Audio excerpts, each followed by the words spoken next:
In the vast expanse of the galaxy, where empires rise and fall like waves against cosmic shores, there exists a truth that no species has dared to acknowledge. Beauty is not universal. What captivates one race may repulse another. What inspires awe in some may bring terror to others. For millennia, the Zephyrian Empire has conquered worlds with their crystalline perfection, their luminescent skin, and their ethereal grace that has made lesser species bow in reverence. But today, in a cramped diplomatic chamber aboard the neutral station Harmony's Edge, Princess Lyralii of the Zephyrian Royal House is about to encounter something that will shatter everything she believes about superiority, conquest, and the very nature of beauty itself. She is about to meet a human. The galaxy is watching. Ancient alliances hang in the balance. And in the next few moments, a single word, or the inability to speak one, will change the course of interstellar history forever. Some say that when gods first walked among mortals, they were struck silent by the raw, unpolished beauty of imperfection. Today, a princess will learn that lesson, and the galaxy will never be the same. The crystalline corridors of Harmony's Edge hummed with nervous energy as Princess Lyralii of House Zephyr glided through the station's diplomatic quarter. Her entourage followed at a respectful distance, their own luminescent forms casting prismatic rainbows across the polished walls. The princess moved with the fluid grace that had made the Zephyrian Empire legendary across 47 star systems, each step a perfect symphony of controlled power and ethereal beauty. Admiral Kethvar, her military advisor, matched her pace with practiced ease. His crystalline features bore the weight of centuries, and today those features were carved with concern. "Your Highness," he murmured, his voice carrying the melodic undertones that marked his noble birth. The intelligence reports remain incomplete regarding this new species. Lyralii's sapphire eyes, each containing swirling galaxies of light, focused ahead without wavering. "Incomplete how, Admiral? Surely our scouts have provided sufficient data about these humans." "That's precisely the issue, Your Highness." Kethvar's pace faltered slightly, a rare display of uncertainty from the veteran commander. "Our scouts describe them as bipedal, roughly our height, but their reports contain contradictions. Some call them hideous, others—" He paused, searching for words. "Others refuse to describe them at all. They claim the translator matrices malfunction when they attempt to convey human appearance." The princess allowed herself a small smile, the expression sending waves of shimmer across her translucent skin. "Admiral, you fought in the crystalline wars. You've seen the Vorthak with their melting faces, the Skryx with their writhing tentacle masses. Surely no species could be more disturbing than what we've already conquered and civilized." Behind them, Captain Tetrisisura of the Royal Guard spoke up. "Your Highness, if I may, 3 of our diplomatic observers requested reassignment after preliminary meetings with human representatives. They claimed they couldn't concentrate on their duties." Lyralii stopped walking. In the galaxy, when a Zephyrian royal ceased movement, the universe itself seemed to pause. Her entourage froze, understanding that their princess was processing information that challenged her worldview. For 17 cycles, Lyralii had been groomed for moments like this. Every conquest, every diplomatic victory, every species that had bowed before Zephyrian magnificence had reinforced one simple truth. They were the pinnacle of evolution, the apex of beauty, the rightful rulers of all they surveyed. Reassignment due to what? Her voice carried harmonics that could shatter crystal or soothe savage beasts, depending on her intent. Tetrisisura's usual confidence wavered. They said they were distracted, Your Highness, but they wouldn't elaborate. The reports simply state unable to maintain professional objectivity during human interactions. The princess resumed walking, but her pace had quickened. Around them, the station buzzed with activity as dozens of species prepared for what many considered the most important diplomatic meeting in galactic history. The humans had appeared seemingly from nowhere 6 months ago, their crude metal ships emerging from unexplored space beyond the rim. They claimed to represent a species of nearly 8 billion individuals from a single world, a number so vast that most galactic civilizations had dismissed it as translation error or primitive boasting. But then, The humans had begun demonstrating capabilities that defied easy categorization. Their technology was crude by Zephyrian standards, held together with what they called duct tape and prayers, yet it worked with disturbing reliability. Their military tactics were unrefined, but devastatingly effective. Their diplomacy was blunt and often insulting, yet somehow achieved results that millennia of refined protocol had failed to accomplish. Most disturbing of all, they seemed utterly unimpressed by Zephyrian beauty. The first contact team had reported this anomaly with confusion bordering on panic. For 10,000 years, no sentient species had looked upon a Zephyrian without being struck speechless by their perfection. The effect was so universal that Zephyrian linguists had coined a term for it: Olak, the temporary paralysis that overcame lesser beings when confronted with true beauty.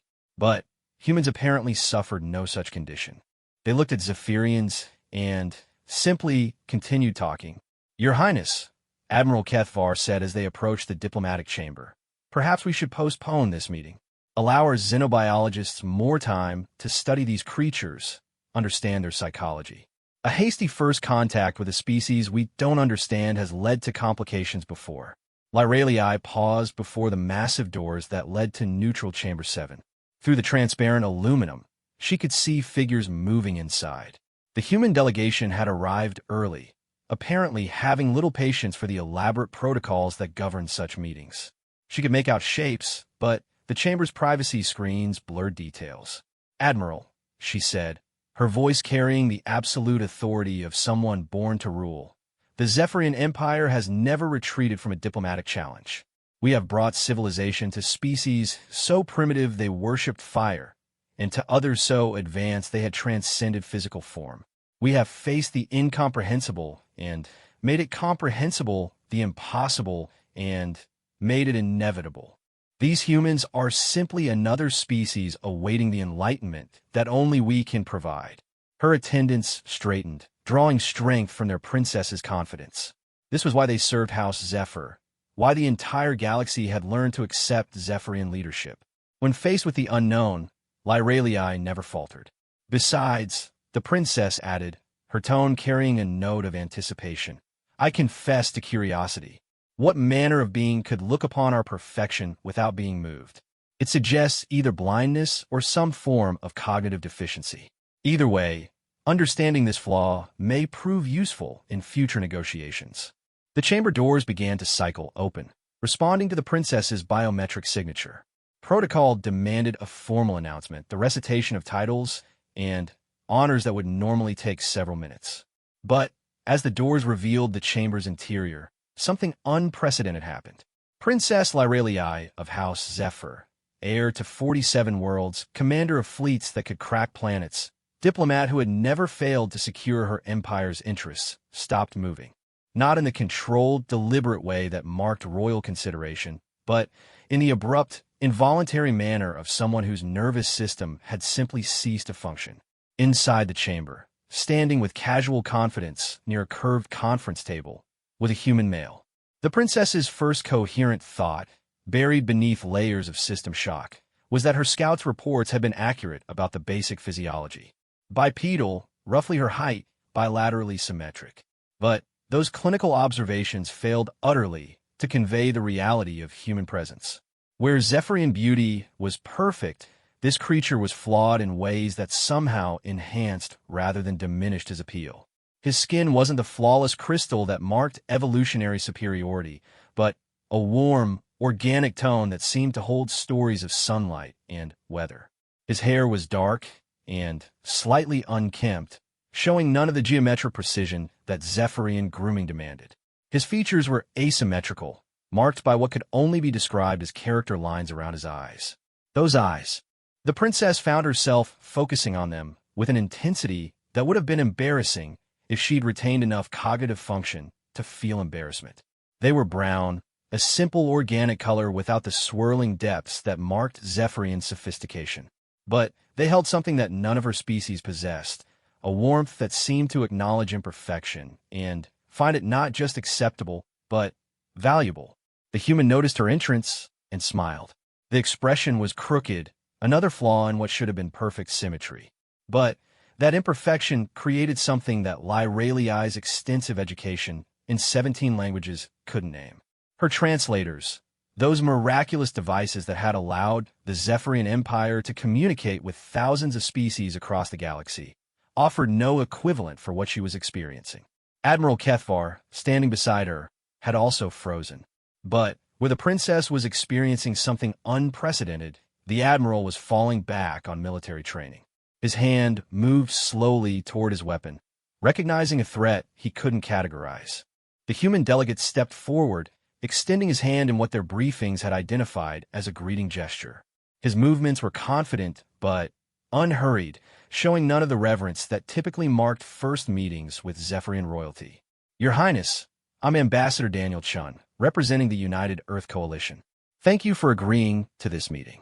I've heard quite a lot about Zephyrian hospitality, and I'm looking forward to our discussions. The words reached Lyraliai through what felt like layers of dense atmosphere. She understood each individual term, but their combinations seemed to bypass her consciousness and strike directly at something deeper. The human's voice was neither the harmonic perfection of her own species nor the harsh simplicity of most others they'd encountered.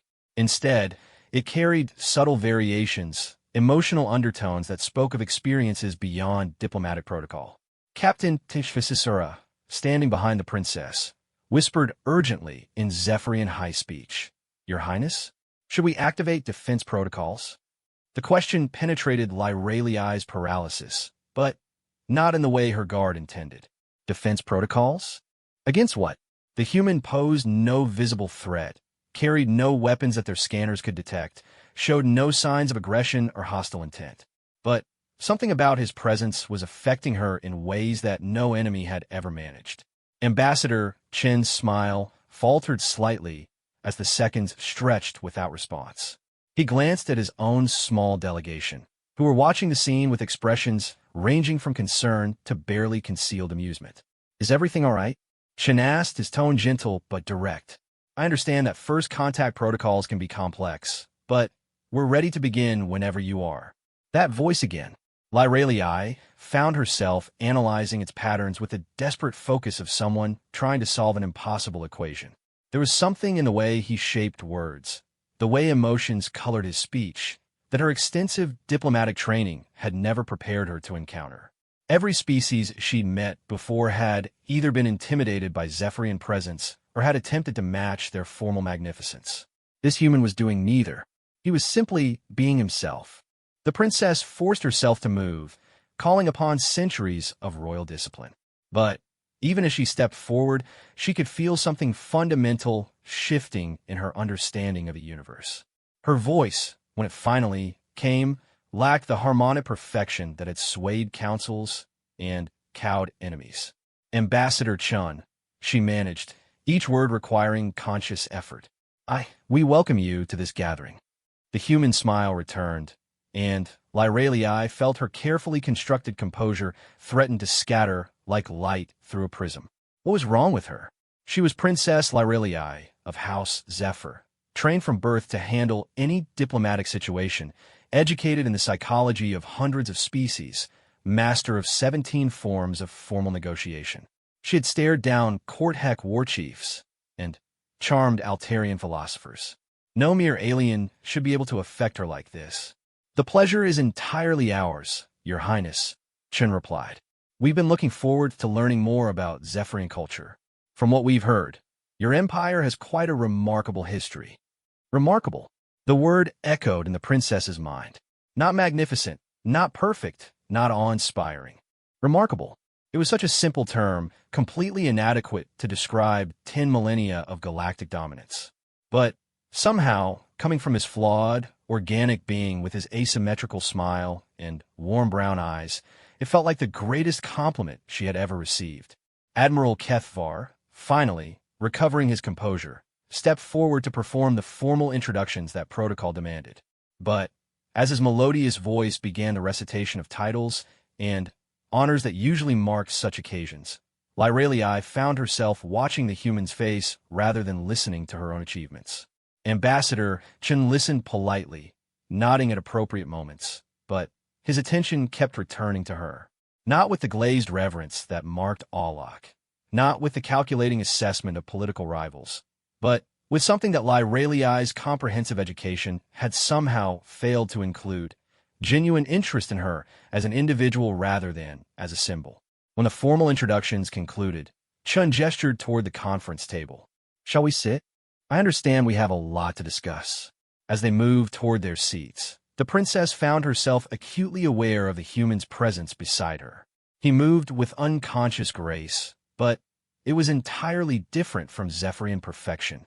Where people flowed like living light, Chun moved with the confident efficiency of someone comfortable in his own imperfect skin. The contrast should have highlighted a species' inferior evolution. Instead, it made her aware of how calculated every Zephyrian gesture had become, how their pursuit of perfection had perhaps cost them something essential. The human held out her chair, a gesture that their briefings had identified as a courtesy in his culture. As she moved to sit, their hands briefly brushed. The contact sent an electric shock through the princess's nervous system that had nothing to do with static discharge and everything to do with the warm reality of organic life. "Your Highness," Chun said as they settled around the table, "I hope you'll forgive my directness, but I have to ask, are you feeling all right? You seem a bit overwhelmed." The question was asked with such genuine concern that Lyraliai felt her last defenses crumble. No diplomatic opponent had ever inquired about her well-being. No species had ever shown interest in her personal state rather than her political power. The simple humanity of the gesture left her struggling for words in any of the 17 languages she spoke fluently. She began, then stopped. How could she explain that everything she had believed about superiority, about beauty, about the natural order of the galaxy, was collapsing around her? How could she tell this remarkable, flawed, perfectly imperfect being that he was beautiful in a way that transcended every definition she had ever learned? Admiral Kethvar, sensing his princess's distress, attempted to redirect the conversation. "Ambassador Chun, perhaps we should begin with the formal exchange of cultural gifts. Our protocols suggest." But Chen's attention remained focused on Lyraliai, his brown eyes showing a perceptiveness that made her feel simultaneously exposed and protected. "Protocols can wait," he said quietly. "Princess, you really do look pale. Would you like some water? Or whatever your species prefers." The kindness in his voice was the final blow to Lyraliai's composure. For the first time in her carefully controlled life, she found herself unable to speak, not because of diplomatic calculation or royal dignity, but because she was overwhelmed by an emotion that her perfect education had never prepared her to handle. She was falling in love with the enemy, and she didn't even know his species well enough to understand what that meant. The silence that followed Ambassador Chen's question stretched for what felt like eons. Lyraliai sat motionless, her luminescent skin flickering between shades of sapphire and silver, an involuntary display of emotional turbulence that she couldn't control. Every diplomatic training session, every lesson in royal composure, every moment of her carefully orchestrated life had prepared her for conquest, negotiation, and command. None of it had prepared her for kindness from someone who should have been on his knees in awe.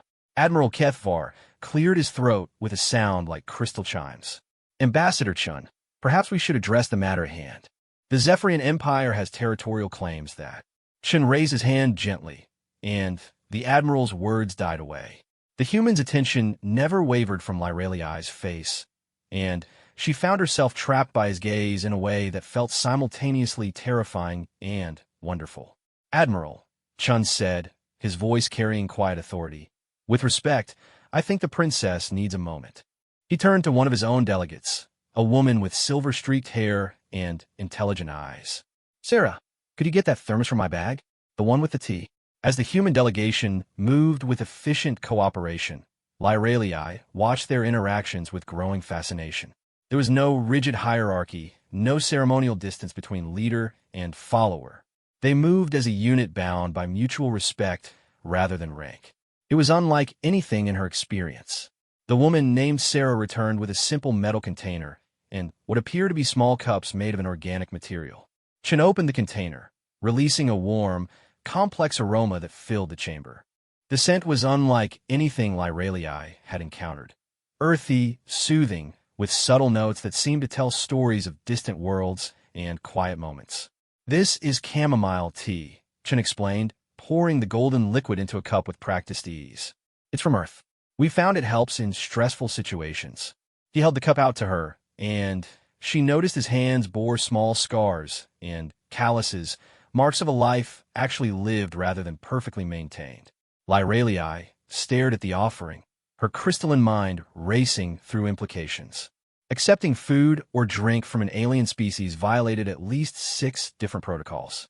The substance hadn't been analyzed for compatibility with Zephyrian physiology. It could be a poison, a mind control agent, a cultural trap designed to establish dominance. But as she looked into Chen's brown eyes, she realized that none of those concerns mattered. He was worried about her. This creature from an unknown world, representing a species that had appeared from nowhere to challenge everything her empire stood for, was genuinely concerned about her well-being. She reached for the cup, her fingers brushing his as she accepted it. Again, that electric contact sent ripples through her consciousness. The tea was warm against her palm, and the sensation of holding something created by alien hands for the simple purpose of offering comfort was overwhelming.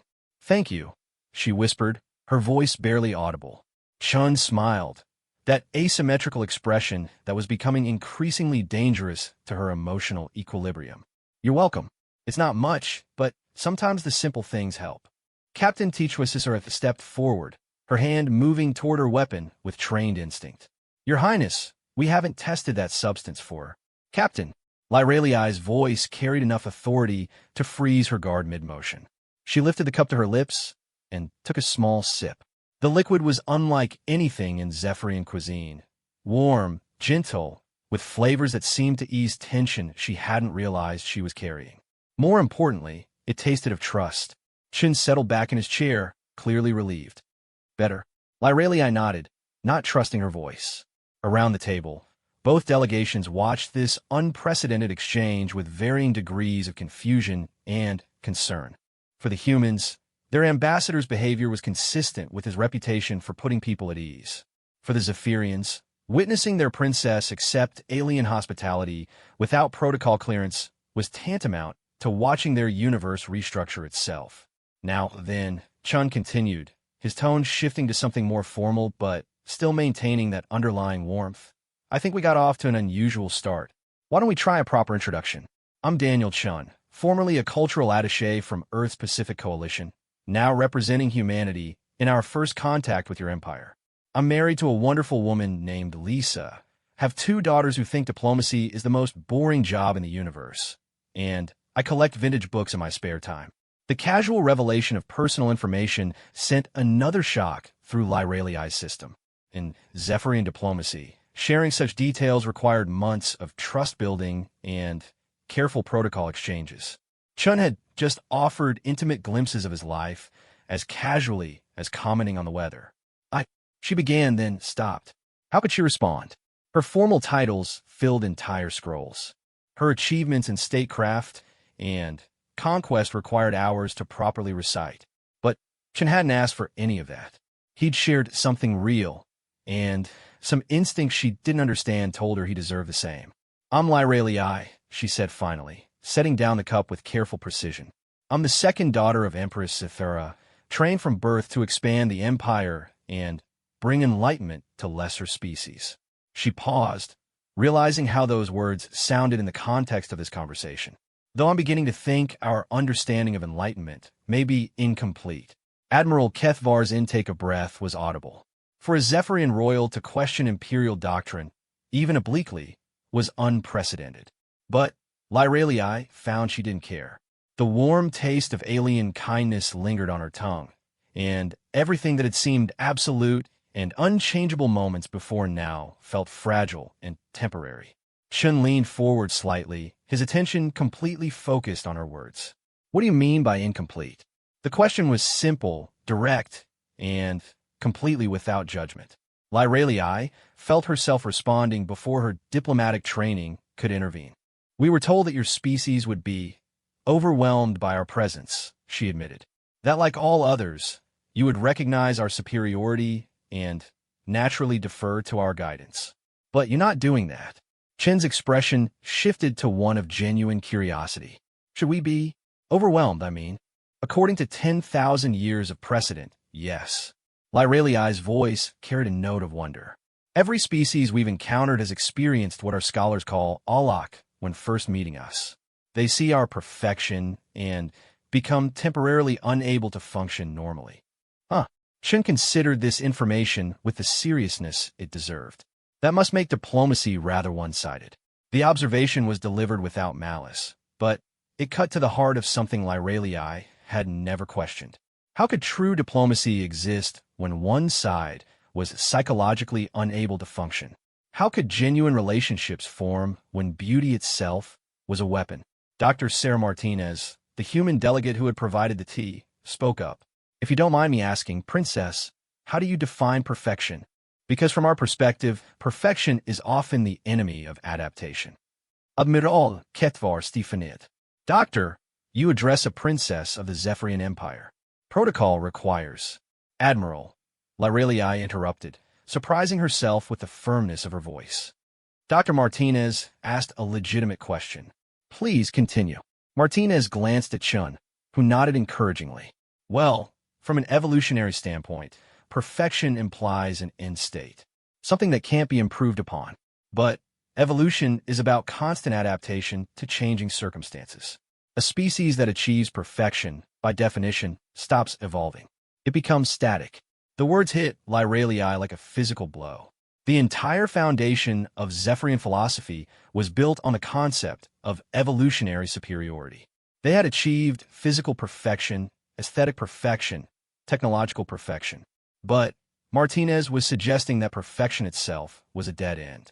You're saying, Lyraliai said slowly, that our perfection is actually a weakness? Martinez shook her head. Not weakness exactly, but maybe limitation? In human culture, we have a concept called wabi-sabi.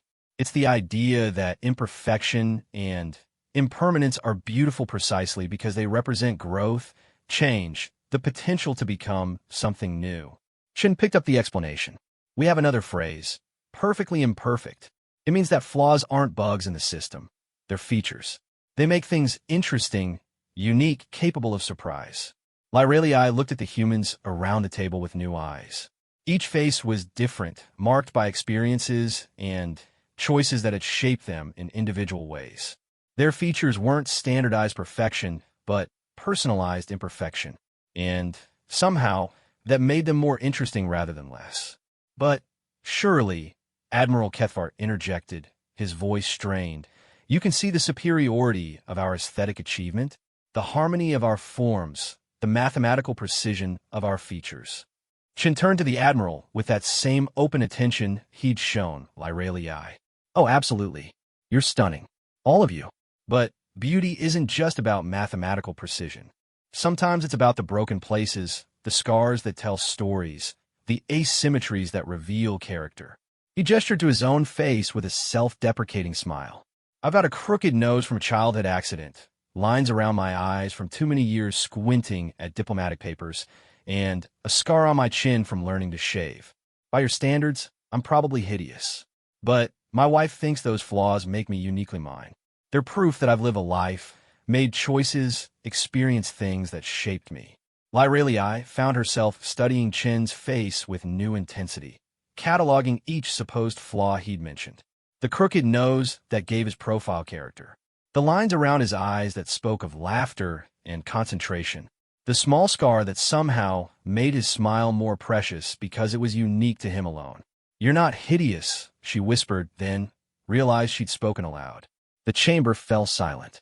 Chen's eyebrows rose slightly, and she could see her own delegates struggling to process what they'd heard. A Zephyrian princess, trained from birth to recognize and appreciate only the highest forms of beauty, had just declared an alien creature attractive. Chen's response was characteristically direct. Thank you. That's very kind. A pause, then that devastating smile. For what it's worth, you're rather beautiful yourself. Not in the way our briefings described. They made you sound like living artwork, untouchable and remote. But you're beautiful in a way that matters. The way you accepted that tea, trusted a stranger, questioned your own assumptions. That takes real courage. Lyralii felt her luminescence flicker again, cycling through colors that had no names in any language. Beautiful not because of her perfect features or crystalline skin, but because of choices she'd made in the last few minutes. The concept was so alien to her understanding of beauty that it felt like learning to see color for the first time. Captain HFY cleared her throat nervously. Your Highness, perhaps we should return to the formal agenda? The territorial negotiations. Chun waved a hand dismissively. Territories can wait. This is more important. He looked directly at Lyralii. Princess, may I ask you something personal? She nodded, beyond caring about protocol violations. In all your life, has anyone ever told you that you were beautiful because of who you are rather than what you look like? The question struck her like a physical blow. In the crystalline palaces of the Zephyrian Empire, beauty was genetic destiny. It was something you were born with, maintained through careful grooming, and displayed as proof of superior evolution. Beauty was about form, not substance. Appearance, not character. No, she admitted. The single word carrying the weight of a lifetime of hollow compliments based on nothing more meaningful than favorable genetics. Chen leaned forward, his expression serious. Then, let me be the first. You're beautiful because you questioned 10,000 years of doctrine when confronted with new ideas. You're beautiful because you took a risk to trust a stranger. You're beautiful because you're sitting here, right now, choosing to see beyond your own assumptions. The words washed over her like warm sunlight, and Lyralii realized that something fundamental had changed in her understanding of existence.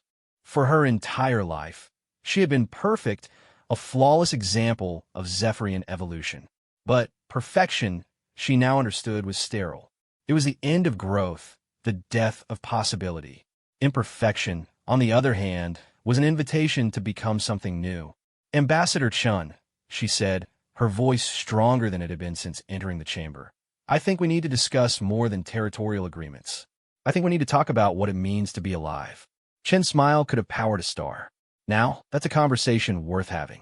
Admiral Kethvar and Captain HFY exchanged glances that spoke of paradigms crumbling and worlds being reborn. Around the table, two species began the delicate process of learning that beauty wasn't about perfection. It was about connection. 3 hours later, the emergency session in the Zephyrian flagship's command center crackled with tension that had nothing to do with stellar radiation. Empress Cythera's holographic presence dominated the chamber, her perfect features carved from living starlight, her voice carrying harmonics that could command fleets or shatter worlds. At 40 feet tall and composed of pure crystalline energy, she was a vision of absolute authority that had never been questioned by any living being in the galaxy. Until today. Explain to me, the Empress said, her voice carrying undertones that made nearby crystal formations resonate in sympathy, how my daughter managed to violate 17 separate protocols in a single diplomatic session. Admiral Kethvar stood at rigid attention, his normally perfect composure showing hairline cracks under imperial scrutiny. Your Imperial Majesty, the human delegation employed unprecedented psychological tactics. Princess Lyralii was clearly subjected to some form of mental manipulation. Mental manipulation? The Empress's form flared brighter, and several junior officers stepped back instinctively. Are you suggesting that these primitive creatures possess psychic capabilities that escaped our sensors? Not psychic, Your Majesty, Captain HFY interjected, then immediately regretted drawing Imperial attention. But they demonstrated an understanding of social dynamics that our briefings didn't prepare us for. They were kind. The word hung in the chamber like an unexploded weapon. In 10 millennia of Zephyrian expansion, kindness had never been identified as a tactical concern. Beauty was power. Perfection was authority. Kindness was simply an inefficiency that inferior species employed to compensate for their evolutionary failures. Kindness, the Empress repeated, her tone suggesting she was tasting something distasteful. You're telling me that my daughter, trained from birth in statecraft and conquest, was undone by primitive emotional manipulation? Admiral Kethvar's reply was carefully measured. Your Majesty, I believe Princess Lyralii was unprepared for creatures who showed no signs of Alok.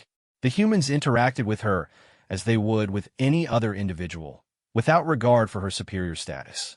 This appears to have created an unexpected psychological response. Through the flagship's vast windows, Harmony's edge hung in space like a jewel against the stars.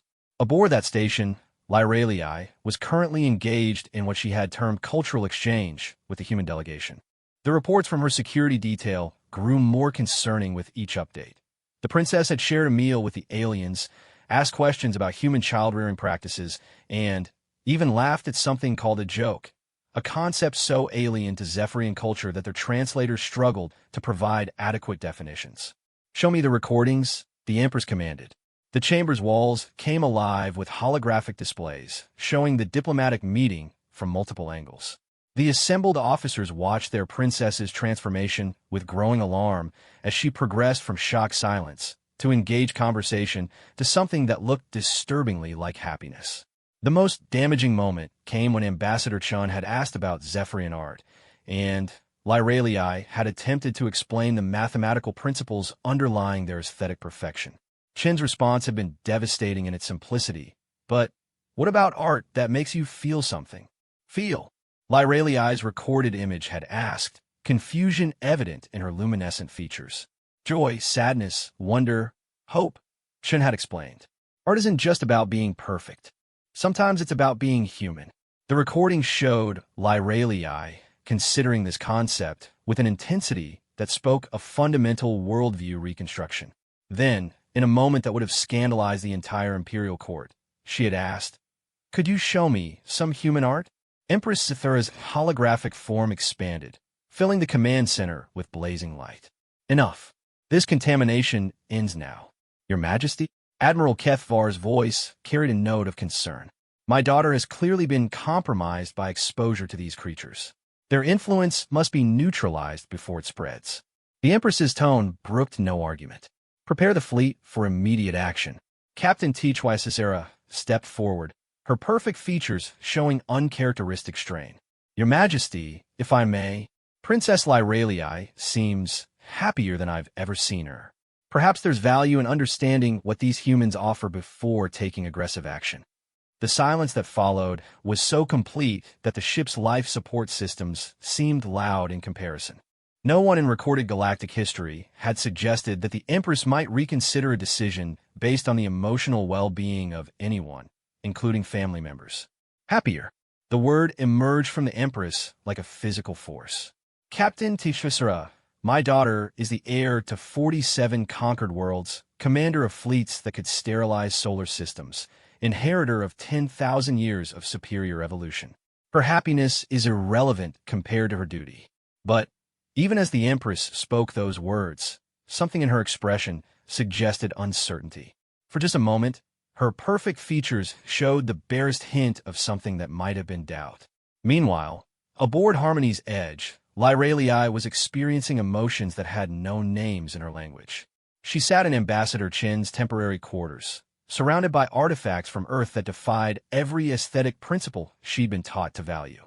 The walls displayed paintings that were deliberately imperfect, sculptures that celebrated asymmetry, and photographs that captured moments of ordinary beauty. "This is my favorite," Chun said, indicating a small, faded photograph of an elderly human couple sitting on what appeared to be a primitive wooden structure. Their faces were lined with age, their clothing was simple and worn, and their posture spoke of decades spent supporting each other through countless challenges. "They look—" Lyralii paused, searching for words. In Zephyrian terms, the couple was everything beauty should not be. Aged, imperfect, marked by time and experience. But their clasped hands and the way they looked at each other conveyed something that transcended physical appearance. "Happy," Chin supplied gently. "Then my grandparents, married for 63 years before they passed away. This was taken on their anniversary." Lyralii studied the image with growing wonder. 63 years? But they aged. They changed. How can love survive imperfection? Chin's laugh was warm and genuine. "Princess, imperfection doesn't kill love. It feeds it. Every line on my grandmother's face was earned through years of smiling at my grandfather's terrible jokes. Every gray hair represented challenges they faced together. They didn't love each other despite their flaws. They loved each other because of them. The concept was so alien to Lyraliai's understanding that it felt like discovering a new dimension of reality. In Zephyrian culture, relationships were based on genetic compatibility and aesthetic harmony. Partners were selected for their ability to produce offspring that would enhance the species' evolutionary trajectory. Love, if it existed at all, was a byproduct of successful breeding calculations. But how do you know? She asked, her voice barely above a whisper. How do you know if someone loves you for who you are rather than what you represent? Shin turned to face her fully, his brown eyes serious. You take a risk. You show them your imperfections, your flaws, your fears. And if they choose to stay, if they choose to know the real you, that's when you know. Before Lyraliai could respond, her communication device chimed with an urgent priority signal.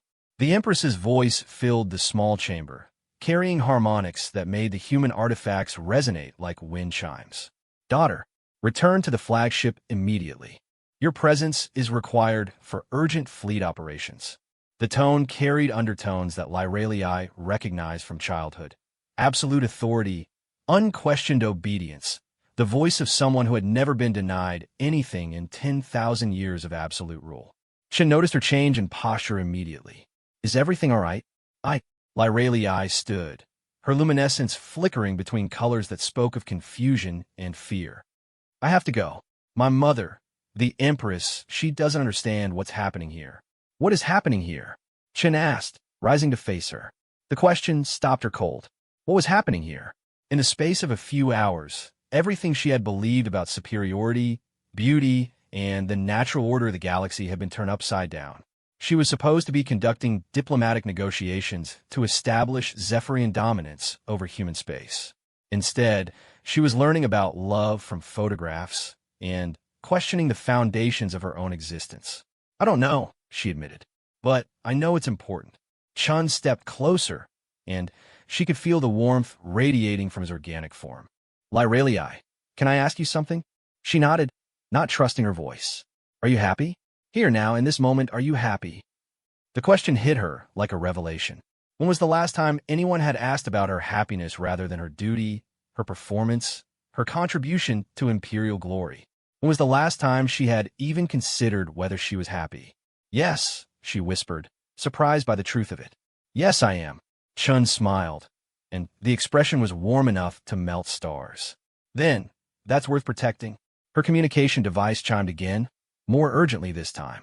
The Empress's voice carried a note of impatience that had historically preceded the annihilation of entire star systems. Daughter, you will return immediately, or I will dispatch a retrieval team. Lyraliai closed her eyes, feeling the weight of choice pressing down on her like gravity. Return to the flagship meant returning to duty, to the predetermined path of conquest and perfection. But it also meant leaving behind something precious and fragile that she couldn't even name yet. I have to go, she said finally. But, Daniel, may I call you Daniel? Of course. Whatever happens next, I want you to know that today changed everything. You showed me that there's more to existence than perfection. You showed me that beauty isn't about what you are, but who you choose to be. Chun reached out and gently touched her hand.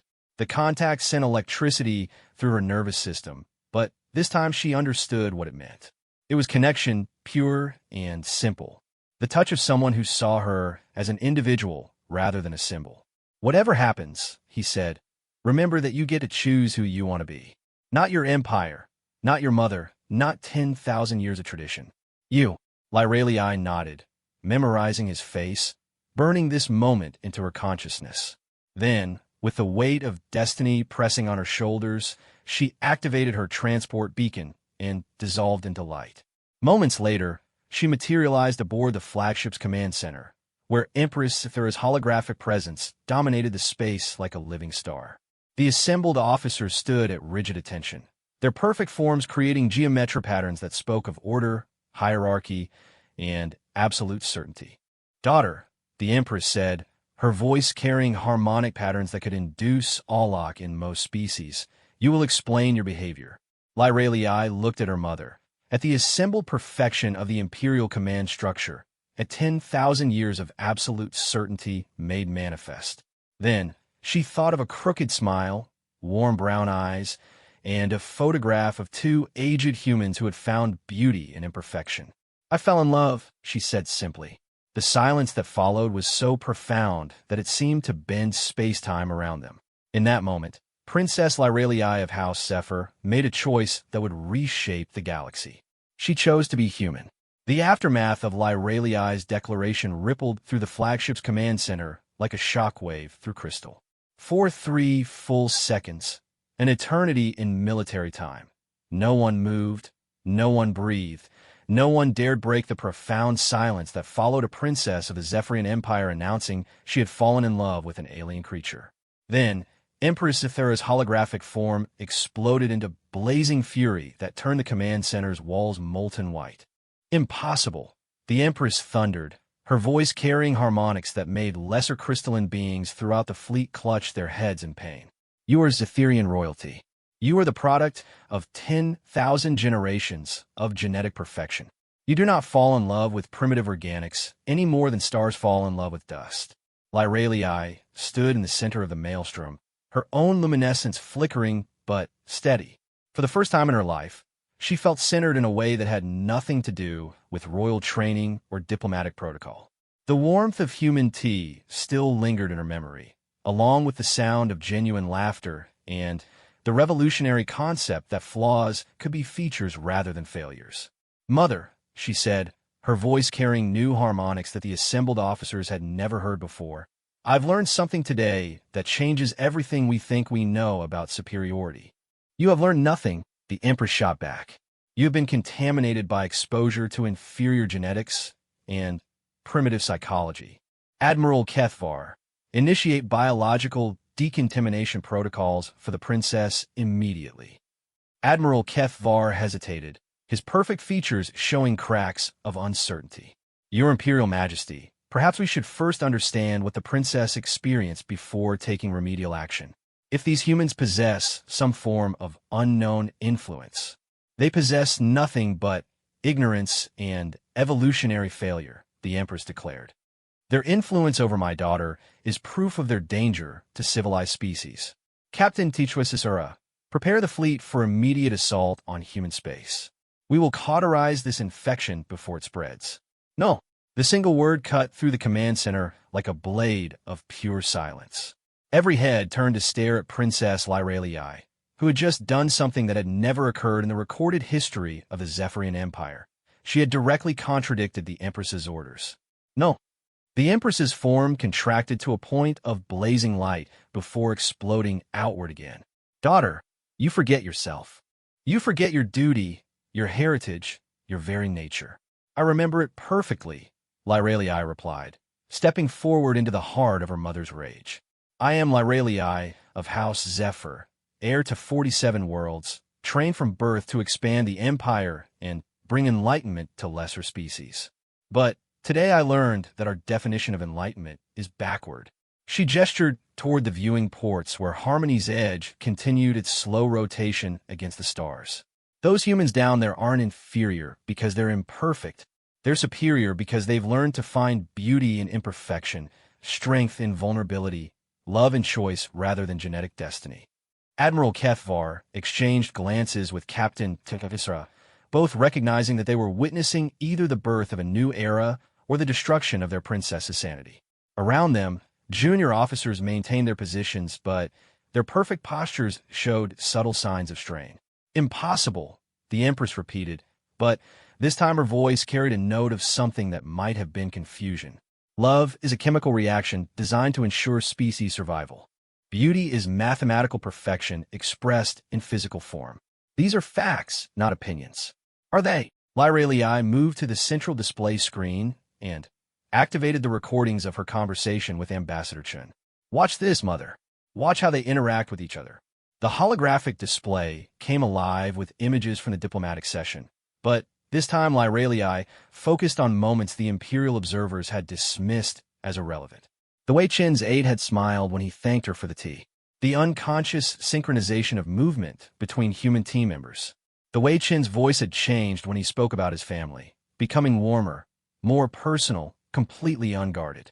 Look at their faces, Lyralii said, her own features bright with discovered wonder. They're not perfect by our standards. Their features are asymmetrical, marked by time and experience. But watch their expressions when they look at each other. There's something there that we've never achieved with all our perfection. Captain Teachwasisura found herself leaning forward despite protocol, studying the human interactions with professional intensity. "What am I supposed to be seeing, Your Highness?" "Joy," Lyralii said simply. "Pure, unmanufactured joy in each other's company." When was the last time any of us felt that? When was the last time any Zephyrian looked at another and felt genuine happiness rather than aesthetic appreciation or breeding calculation? The question hung in the air like an accusation. Around the command center, perfect crystalline beings who had spent their lives in pursuit of ever greater perfection found themselves confronting an uncomfortable truth. They had achieved beauty, but somehow lost happiness in the process. "Irrelevant," the Empress declared, but her tone had shifted subtly. "Individual happiness is subordinate to species advancement. We have achieved evolutionary superiority. We have brought order to chaos, perfection to imperfection, civilization to savagery across 47 worlds. That is our purpose. But what's the point?" Lyralii's voice carried a note of desperation, as if she were trying to explain color to someone who had been blind from birth. "What's the point of perfection if it doesn't make us happy? What's the point of superiority if it doesn't make us better?" Before the Empress could respond, emergency klaxons began screaming throughout the ship. The tactical display erupted with contact warnings as sensors detected multiple energy signatures approaching from the direction of human space. "Report," Admiral Kethvar barked, falling back on military training to anchor himself in the midst of philosophical chaos. Lieutenant Vexthar, the ship's sensor operator, worked frantically at her station. "Admiral, we have incoming vessels from human space. Configuration unknown, but they're not matching any design parameters from our intelligence files." The main display shifted to show 3 approaching ships that defied easy categorization. They weren't the crude metal constructs that human scouts had been using. These vessels seemed to be built from materials that shifted and flowed like living things, their surfaces showing patterns of light that reminded the Zephyrians uncomfortably of their own bioluminescent displays. "Those aren't human designs," Captain Teachwasisura observed, her hand instinctively moving toward her weapon controls. "No," Admiral Kethvar agreed, his experienced eye analyzing the approaching craft. "But they're broadcasting human identification codes." The communication board erupted with incoming signals on standard diplomatic frequencies. Lieutenant Vexthar looked up from her station with confusion evident in her perfect features. "Admiral, we're receiving a message from the lead vessel. They're requesting permission to dock for emergency negotiations." Emergency negotiations? The Empress's holographic presence focused on the tactical display with laser intensity. This is clearly an attempt to rescue their compromised diplomatic team before we can extract information about their influence techniques. But Lyralii was studying the approaching ships with growing excitement rather than alarm. Something about their design, the way they moved through space with organic fluidity, reminded her of concepts she'd only recently learned to appreciate. "Mother," she said, her voice carrying new authority, "what if they're not coming to rescue their diplomats? What if they're coming to protect them?" "The distinction is meaningless," the Empress replied. "Either way, they present a threat to Imperial security. From 3 ships against our entire fleet?" Lyralii gestured toward the tactical display that showed dozens of Zephyrian vessels in perfect formation. "Or are you concerned about a different kind of threat?" The question hit the command center like a physical blow. For the first time in anyone's memory, someone had suggested that the Empress might be afraid of something other than military defeat. The lead human vessel continued its approach, broadcasting peaceful intentions on multiple frequencies. As it drew closer, the details of its construction became visible on the main screen. The ship wasn't just beautiful in the Zephyrian sense. It was beautiful in a way that incorporated the human concepts Lyralii had just learned. Its design showed evidence of growth rather than construction, adaptation rather than perfection, the kind of beauty that came from harmonizing with reality rather than trying to dominate it. "Admiral," Lieutenant Vexthar reported, her voice showing strain. The approaching vessels are showing energy signatures that match our own bioluminescent frequencies. It's almost as if they're trying to communicate through light patterns. Lyralii stepped toward the tactical station, her own luminescence beginning to pulse in patterns she hadn't consciously chosen. To her amazement, the approaching ships responded, their surface patterns shifting to match her rhythm. They're not just communicating, she breathed. They're harmonizing. Admiral Kethvar moved to his weapons console with military precision. Your Imperial Majesty, should we consider these vessels hostile until proven otherwise? Before the Empress could respond, the communication system activated with Ambassador Chen's familiar voice. But this time, his words carried undertones that resonated with Zephyrian harmonic frequencies in ways that should have been impossible for a non-crystalline species. Empress Zephyra, this is Ambassador Chen aboard the Earth vessel Harmony's Garden. We request permission to present new information that may affect your understanding of this situation. We believe we've discovered something that your empire needs to know about the nature of beauty, evolution, and the future of both our species. The Empress's holographic form flickered as she processed this request. You dare to suggest that primitives from beyond the rim have discovered something unknown to 10,000 years of Zephyrian advancement. Chen's response carried warmth that somehow managed to convey respect without submission. Your Imperial Majesty, we've discovered something about ourselves that we think might interest you.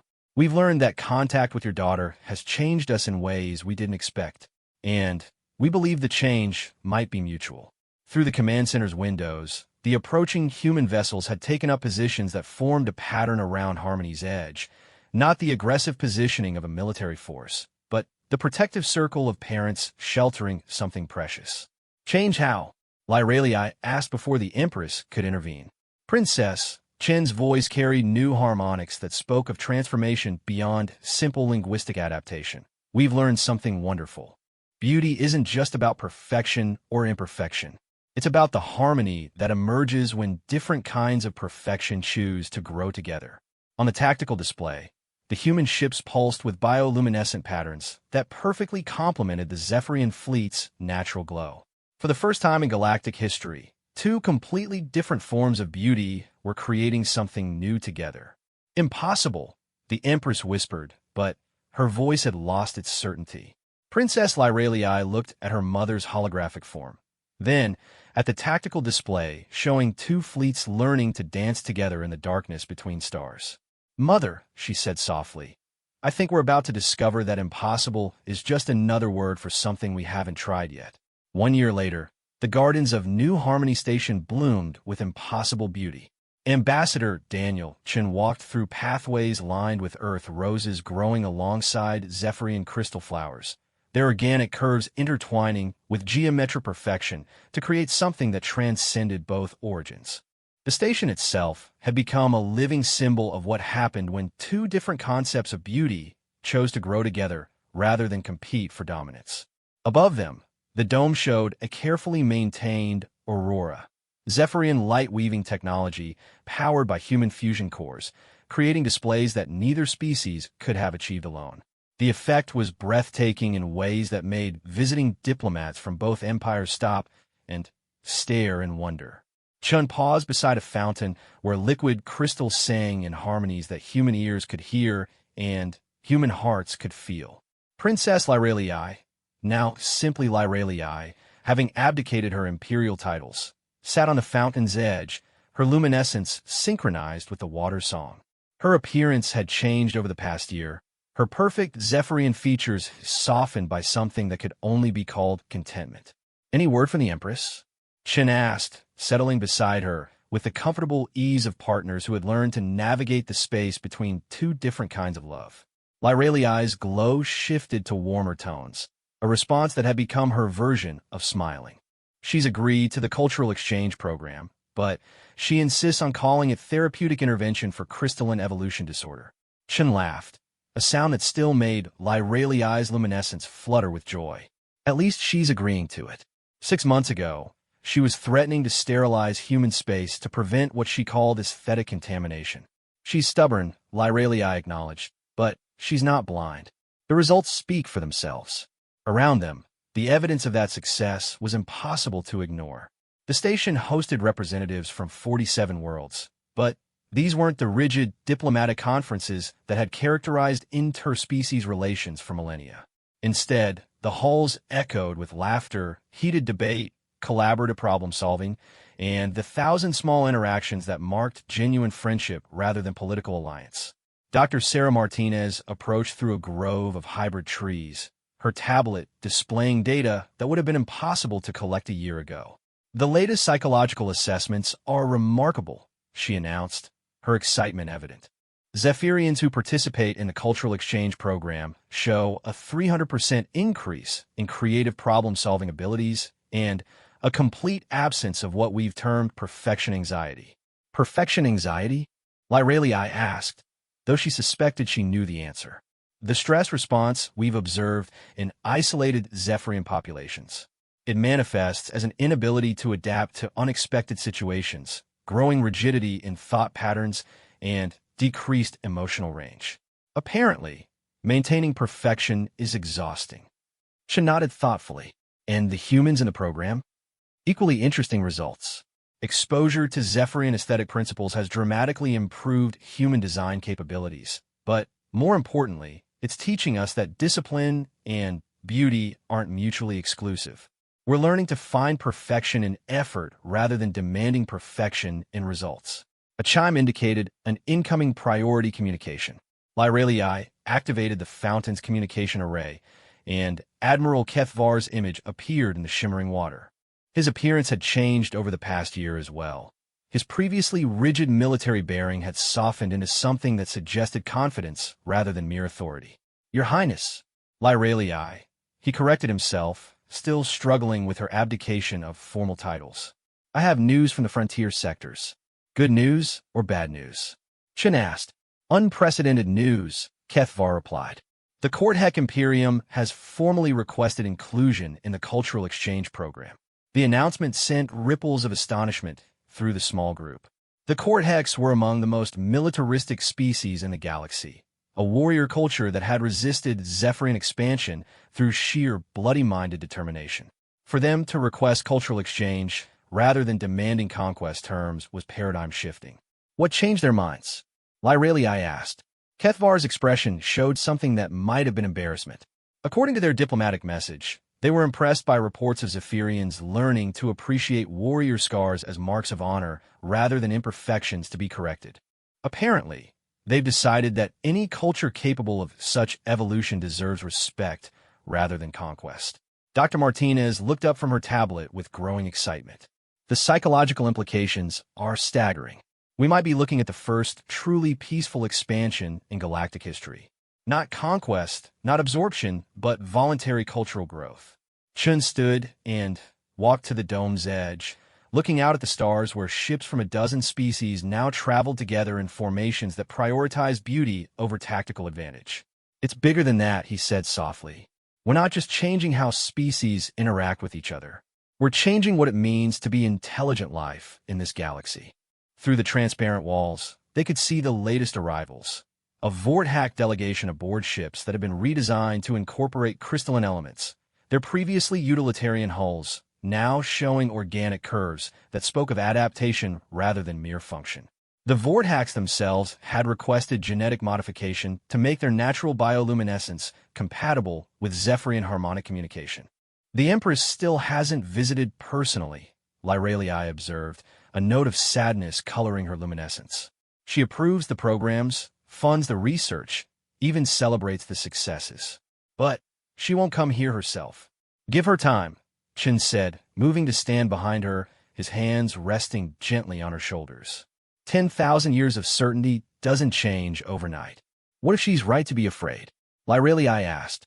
"What if we're destroying something precious in the process of creating something new?" The question hung in the garden's perfumed air like a challenge to everything they built. It was Dr. Martinez who provided the answer, her voice carrying the authority of scientific observation. "Lyralii, we've been monitoring Zephyrian genetic patterns throughout this process. Your species isn't losing its perfection. It's expanding its definition of what perfection means. You're not becoming less than you were. You're becoming more than you thought possible." Admiral Kethvar's image nodded agreement. The princess speaks truth. Our people are still Zephyrian, still beautiful, still exceptional. But now we're also adaptable, creative, emotionally rich. We've gained capabilities without losing our essential nature. Chin turned to face Lyralii, his brown eyes serious with the weight of truth-telling. And humans aren't becoming less human because we've learned to appreciate mathematical beauty and harmonic perfection. We're becoming better humans, more complete humans. As if summoned by their conversation, a new presence entered the garden. Ambassador Tvel of the Silicon Hierarchy moved through the pathways with the careful precision of a being composed entirely of living crystal. The Silicon Hierarchy had been among the first to join the exchange program, fascinated by the concept of organic crystalline cooperation. Honored friends, Tvel intoned, their voice carrying harmonic frequencies that made the garden's crystal flowers resonate. I bring word from the Galactic Council. They have reached a decision regarding the status of New Harmony Station. Lyralii and Chin exchanged glances. The Galactic Council was the closest thing the galaxy had to a unified government, though their authority was limited to mediating disputes between major powers.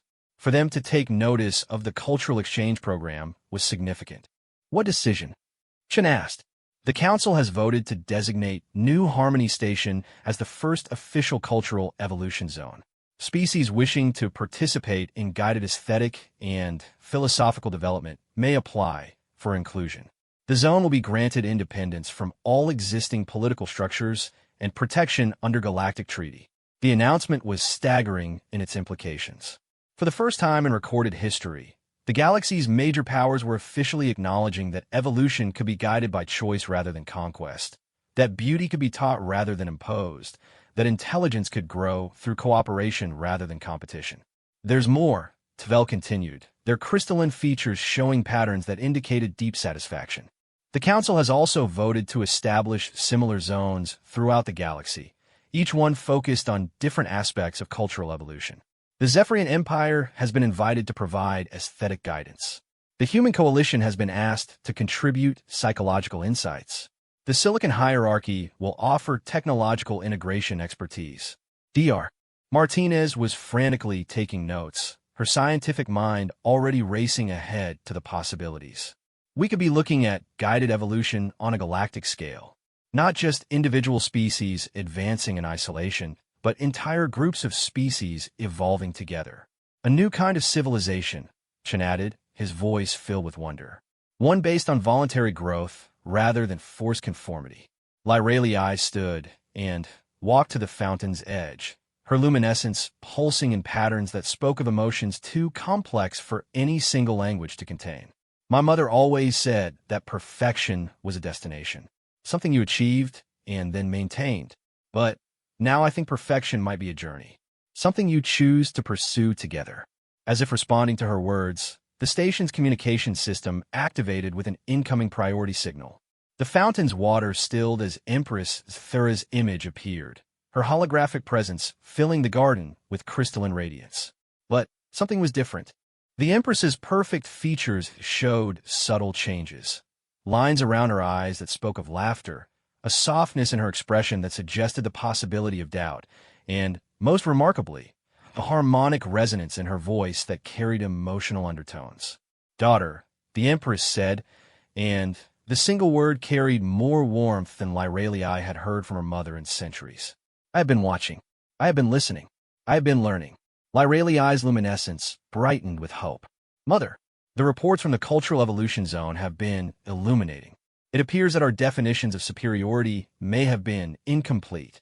The admission clearly cost the Empress significant effort, but her voice remained steady. I request permission to visit New Harmony Station. I wish to understand what my daughter has discovered. The garden fell silent except for the soft singing of crystal flowers and the distant hum of fusion reactors.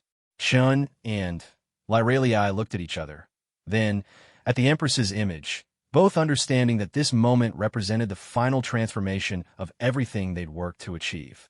Permission granted, Lyralii said formally, then added with a daughter's love, and mother, bring Admiral Vostar and the court philosophers.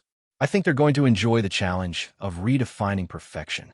The Empress's smile was barely visible, but it was there, the first genuine expression of joy that anyone had ever seen from the ruler of the Zephyrian Empire. I will bring them all, she said. It appears we have a galaxy to redesign. As the communication ended, Chun took Lyraliai's hand, marveling once again at the electric warmth that passed between organic and crystalline life. Around them, the garden bloomed with impossible flowers, their beauty arising not from perfection or imperfection, but from the courage to grow towards something new. Above them, ships from dozens of worlds approached New Harmony Station, their varied forms creating patterns against the stars that spoke of cooperation, curiosity, and the endless possibility of becoming more than any species had dreamed possible alone. In the end, beauty had won.